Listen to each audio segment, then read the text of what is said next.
Welcome to Business Influencers. My name is Chris Salem, your host. If this is your first time visiting, welcome. You found us here at TALRadio.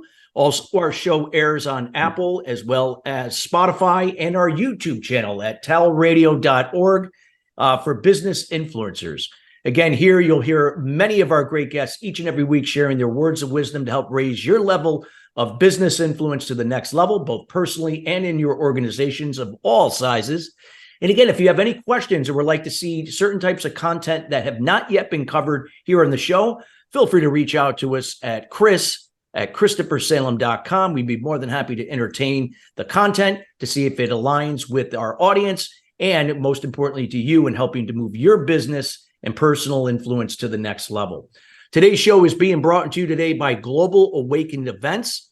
They are going to be putting on a yacht mastermind and a conference in the Miami area on February 29th, which is actually Hump Day, to March 3rd. Again, this is an opportunity to meet thought leaders from around the world and also an opportunity not only to network with them, but get exposure for your business. If you'd like some more information on this instrumental event to really help build stronger connections and help elevate your level of influence to the next level, check them out at globalawakenedevents.com. That's globalawakeningevents.com. And you can let them know that you heard that on Business Influencers going forward. So with that being said, we want to welcome again all new guests and listeners to the show. And we're going to be talking about a really important topic today. We're going to be talking about emotionally intelligent employers leading business with awareness. Now, as many of you know, we've covered EQ here before, and it's such an important area in terms of how we can really utilize this as a foundation to really elevate and bring more engagement, in this case, with what's going to be shared today in the workplace, and how this can help with retention, improvement in absenteeism, and all of the above that we're going to be covering today. We're going to be here with Eric Sarver today, who is our guest expert. He is a Manhattan-based employment law and business law attorney and partner who counsels, defends, and represents small to mid-sized businesses in various industries. He is a Long Island native who went to SUNY Binghamton and Hofstra Law School. He began practicing law in January of 1999, and he is the founding attorney of Sarver Law Firm, PLLC, which opened its doors in April of 2001. Eric and his associates have helped small to mid-sized companies seeking to navigate the ever-changing world of federal, state, municipal labor and employment laws while defending employers, management in federal and state courts, arbitration, or in government investigations into matters such as employment discrimination, wage and hour violations, paid leave issues, breach of employment contract or commission disputes, and related employment litigation and compliance matters. Their law firm further provides business law services from business formation to buy, sells, drafting of investor agreements, stock purchase agreements, operating agreements, partnership formation and dissolution, and commercial litigation. Whether your business is in technology, hospitality, entertainment, professional services, retail, finance, marketing, or construction, Eric has successfully helped companies in these fields find solutions to their employment law and business law challenges.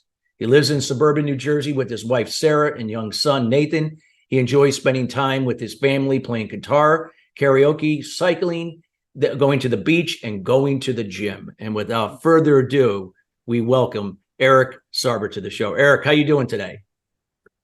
Thank you, Chris. Thanks for having me. I'm doing okay. Really can't complain. It's a Monday, but, I'm in the thick of it with some litigation, some employment law cases, and, I enjoy that. So, really can't complain. Well, awesome. It is so pleasure to have you here. And we are so looking forward to you from a lawyer's point of view. And, being in this area now for, 22 years since you opened your practice, if not more. Let's just talk about, before we start, emotional intelligence in general. Like, what does it take? What is emotional intelligence? And why would you consider that to be important for employers that are looking to lead business from awareness? Yeah, those are great questions, Chris. Well, I guess taking each one in turn, right? Emotional intelligence, what is it? We hear about it a lot these days. Like, we hear about it for leadership, for employment. To me, I think of it as that the person or the institution or the entity has enough awareness of people, how people act and react They have enough impulse control when they're really angry or resentful to check that, to both check it in terms of some restraint, not just speaking hastily, and check with their local and legal counsel, right, about what response is appropriate. But patience, I think, is part of emotional intelligence. I think that, humility is a big part of it, right? Knowing that we don't know all the answers. That includes me in that category as well, includes everyone in my humble opinion. We don't know everything, but just to have that, sense of humility, honesty, and lastly, accepting responsibility, when the fault is ours, frankly. I think those are some really traits that, and I think it's important for leaders to have for a number of reasons that maybe we can get into on the show today for sure. Yeah, absolutely. Well, let's talk a little bit about that. I mean, you've been involved in this particular area, helping companies, in this case, a lot of times from a reactive standpoint, like, now they're facing these issues, these problems. And, but what are some things that you could share that, perhaps maybe organizations could be more proactive about, where they use the EQ as a foundation that could help them in some of these issues that may come up with employment and employees and that type of thing? Sure. This cuts to the heart of one of the main steps that employers can take to stave off potential or possible employment discrimination or wage and hour cases. And it has to do with internal investigations and notice requirements of people that have complaints about the company. I will say this though, the importance of emotional intelligence when it comes to reducing employment law claims cases. So I counsel my clients on what to do, what laws to follow, what contracts or employee handbooks to have in place to make sure they're complying with the law. And I tell them what to do, what documents to get to me if they're being sued. But in terms of like a proactive step, before you get to that point of being sued, what I think leaders need to know is when an employee complains internally, how do you respond? So, for example, if you are going to just be denying them and shutting down what they're saying, if you're angry and defensive, whether you agree with their complaint or not, you have a legal obligation to investigate. So, employee comes to you, they've been in the company 25 years, they say they're being discriminated against, and they're considering filing a lawsuit. If you are not an emotionally intelligent leader, or if you're not an emotionally intelligent employer, you might fly off the handle. You might, tell them, to stick it where the sun don't shine. You might have a reaction that is the last thing you need to do. You might not have an investigation because of your pride. But if you think about how an emotionally aware person, right, and we are people, even the employer, the entities are run by people, how would they respond to this? It's like it matches what the law requires. Because the law says if an employee complains about like a safety issue or a wage issue or discrimination, right, you have to listen to it. You have to hear them out, listen to the complaint, investigate, document, and communicate, have a dialogue with them. So as if you can do those things, not only are you doing the emotionally intelligent, emotionally mature thing, right, in terms of what an emotionally intelligent leader might do, but and not only are you reducing perhaps their tendency to get more upset, right, and more frustrated, but you're also following what the law requires. So if you were sued, you can go to court and say, listen, here are the steps we took to investigate this claim, and here are the witnesses we interviewed and the documents we gathered, the people we discussed it with. Wow, that's fabulous. And I mean, when you look at, emotionally intelligent employers, Eric, where do you find like where, is it something that it's not just, a certain person taking charge of that, or maybe a certain group like HR? Is it something that everyone on some level, that it has to be, bought into that concept? If emotional intelligence is really going to work at a deeper level to help, create more self-awareness that will then create more self-regulation and thus get people to do the very things that may help them to, operate in a more smooth, concise manner. I'm going to say a resounding yes to all that, Chris. Like, yes, it does. It does involve more than just the owner of the company or the employer or the CEO. It involves everyone really from the top down, and it involves training managers to be emotionally intelligent, training also your employees, right? You're on the floor or on the ground employees, even the non-managerial staff, to know how to treat each other and how to respond to complaints. I've seen cases where it starts with, employee number one having a dispute with employee number two, and how it escalates, right? Because neither one was taught the emotional intelligence skills that, like, folks like yourself, teach people in business leadership. So I think that, to answer your question, yes, it does involve and require emotional intelligence from the top down. But I'll also say one more important point, which is people lead by example, and so employees pick up, right, the cues, the gist of the organization. So I would say that, if an employer and the top management are not emotionally intelligent, it's harder for them to expect their employees to act a certain, skillful way. Yeah, that's real well put, and so on. And yeah, and I think that, I mean, when you see, Eric, when companies are starting to really embrace that concept, there's definitely, they start to see certain things. It may not be overnight that they see these changes, but they begin to, slowly see these changes that can accumulate over time. And this could help. I mean, it could even help in the people they hire going forward. Would that be safe to say that instead of hiring, the people they thought were going to be right for their organizations and ended up working against them, they can screen people a lot better to make sure that people's values and not just, their area of expertise or their skills and talent alone are going to be the answer, but yet are they going to be compatible and be able to work with other people to, to move forward? Would it be safe to say that that plays a role there? It definitely would. It's funny, if you were doing a cross-examination or a direct examination at trial, you would ask this question in a similar manner. Would it be safe to assume? So I'm kind of like chuckling because I ask questions of witnesses.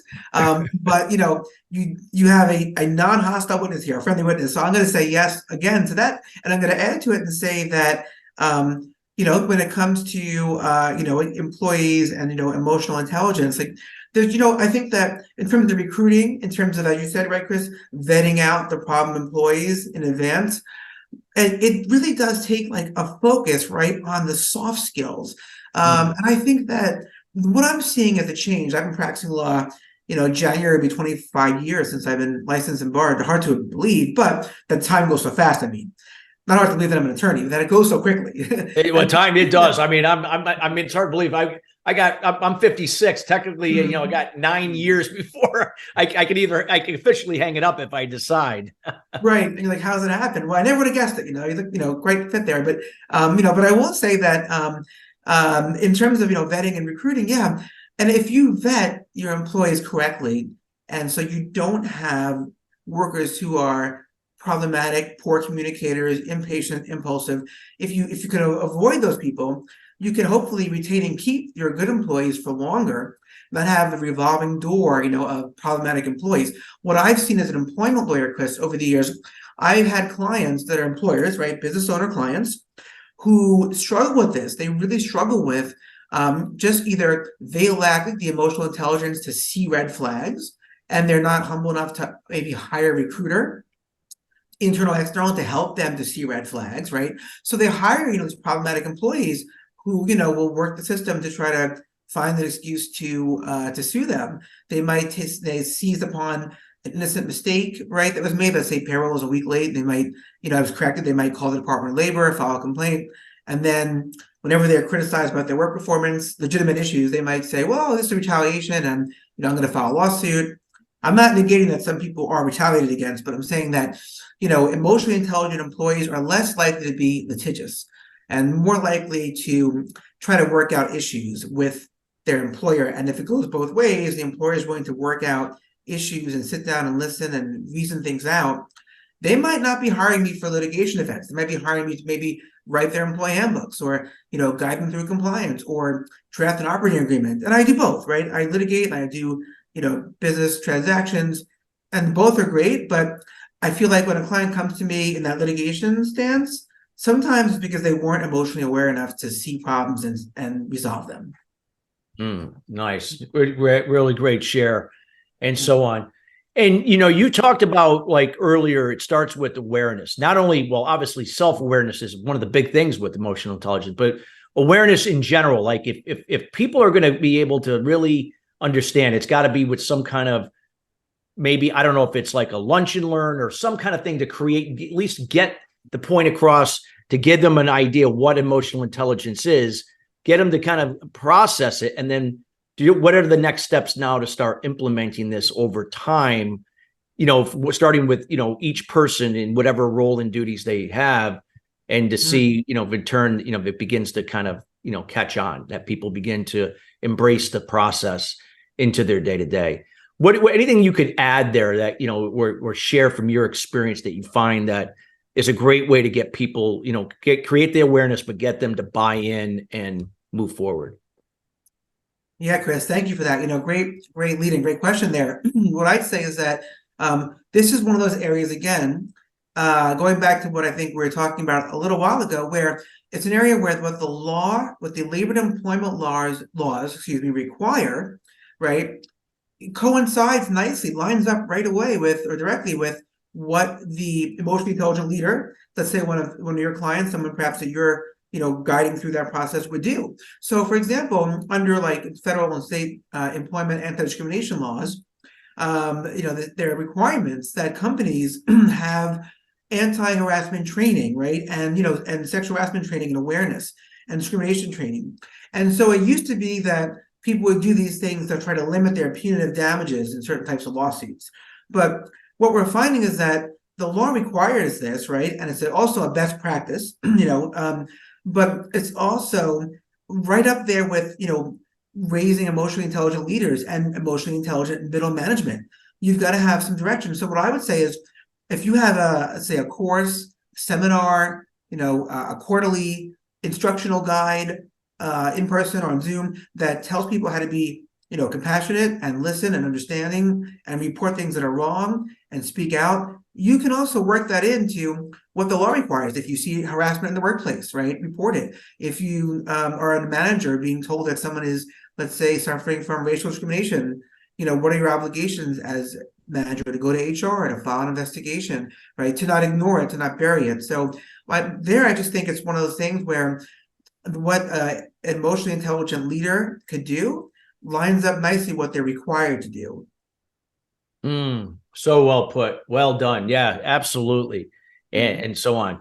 So I think this is great. In terms of, emotional intelligence, it's one of those things. What do you feel like what could be some of the things that can benefit from this? Like I know you handle a lot of the areas where you address some of these problems. But where would be some of the areas that you could see, Eric, that they would benefit from? I mean, obviously retention, less absenteeism.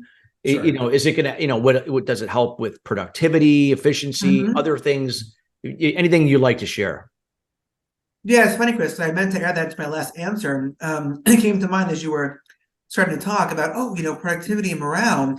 This is where doing more than the bare minimum of what's required by the law, but thinking about how can I, as a leader, an employer, a manager, a CEO, how can I motivate and incentivize my employees and build their morale? And this is where, I think, emotional intelligence comes into play. If employers and leaders are themselves emotionally aware, again, right, emotionally intelligent, they have some awareness, they're honest, they take responsibility when the fault is theirs.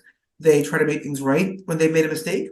They don't hide that from the employee. They validate the employee's experience. If they're doing that, productivity and morale goes up. I see it with companies. For example, one area of law I practice in has to do with reasonable accommodation requests. And some employers come to me and they're not so emotionally intelligent or aware. They're just saying, what's the minimum I have to do, the bare minimum basic, just to eke by what the law requires, let's say, for a certain accommodation for a disability.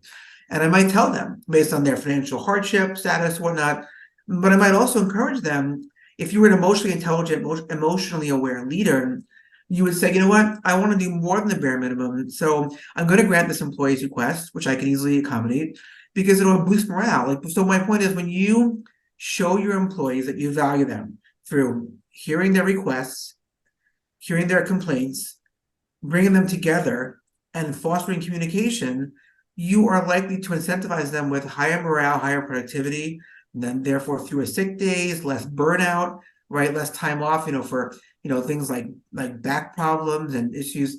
So it's like really a win-win. Like when you combine the legal requirements under the labor and employment laws with, what maybe an emotionally aware person and maybe a therapist would say. I'm not a therapist, but I can know that a lot of law involves psychology.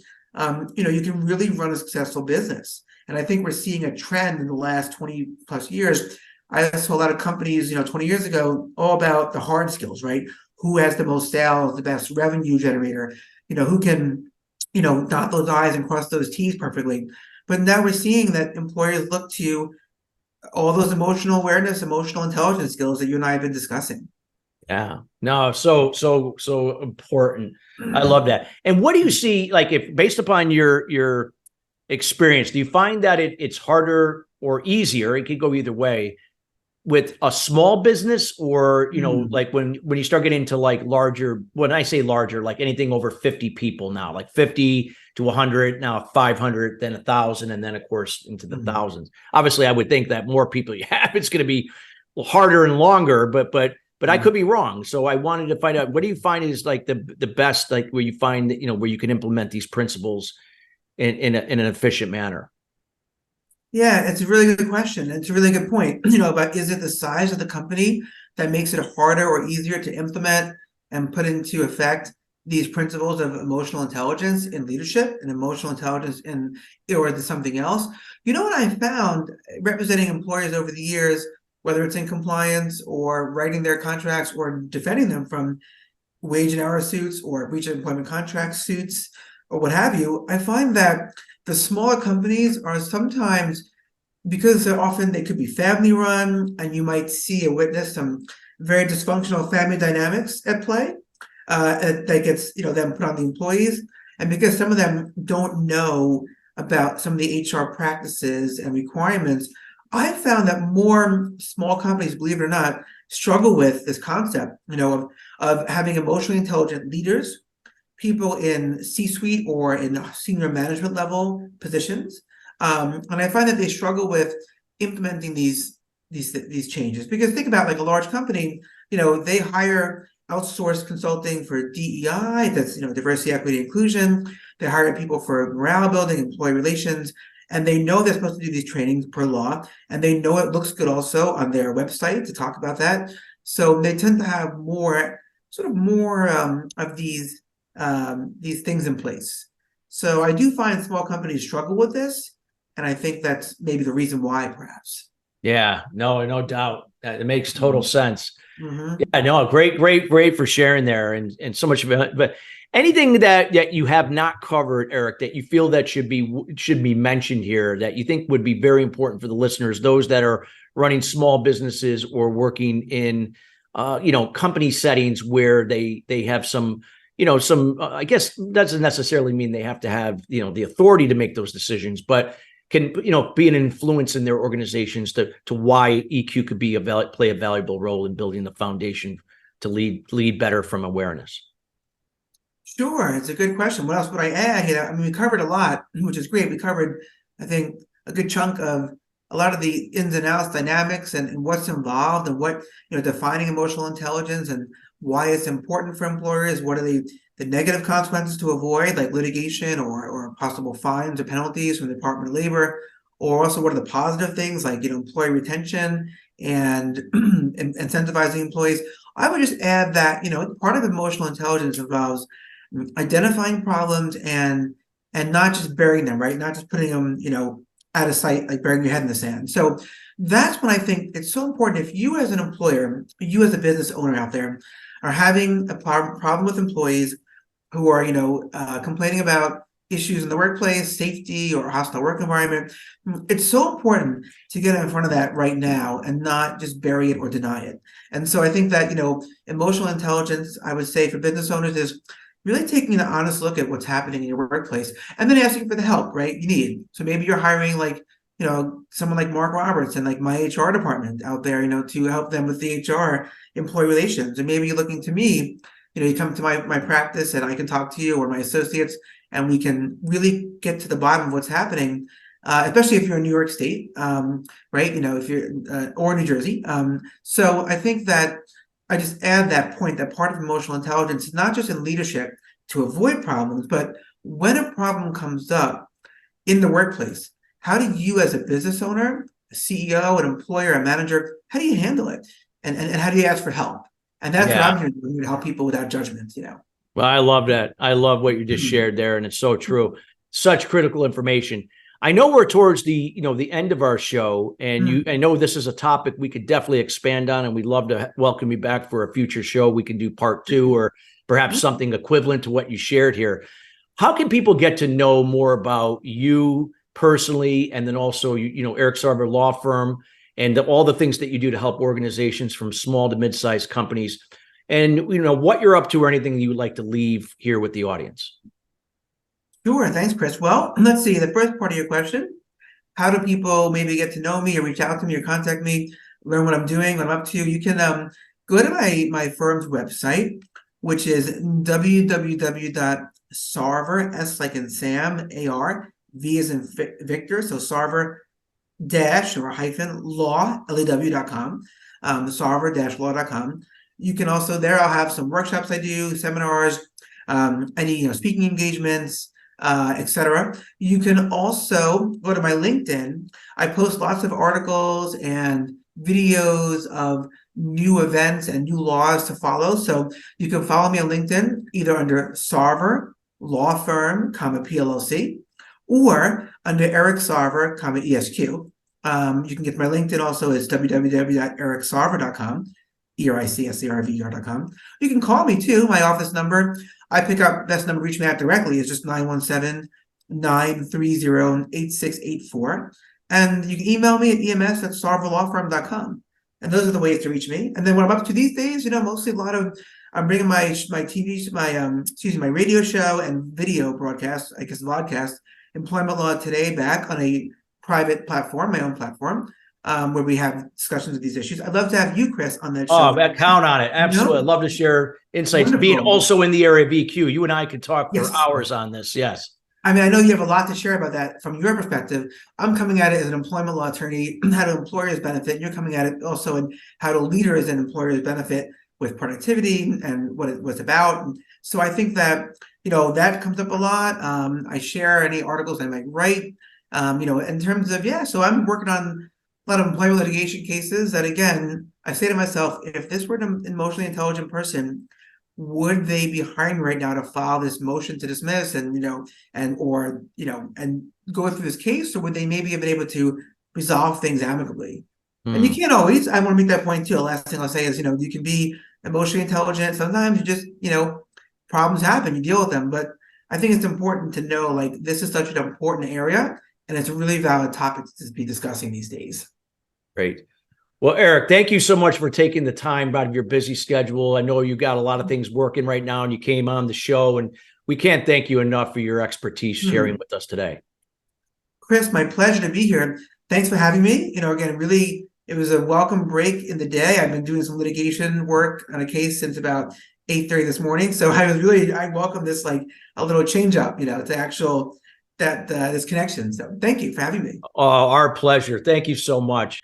And listeners, we want to thank you each and every week, for joining us here at Business Influencers. Again, we highly encourage you reach out to Eric personally on LinkedIn. Also contact him at sarver-law.com. Again, reach out, a wide variety of different things he could help you with, not only from the law side, but also from other ways of creating awareness and so on. So there's a wealth of information you can get from him personally, and I'm sure his team could also support you as well. Till then, everybody, want to wish everybody a great rest of your week. Again, we'll be back next week with another expert sharing their words of wisdom to help elevate your level of business influence to the next level.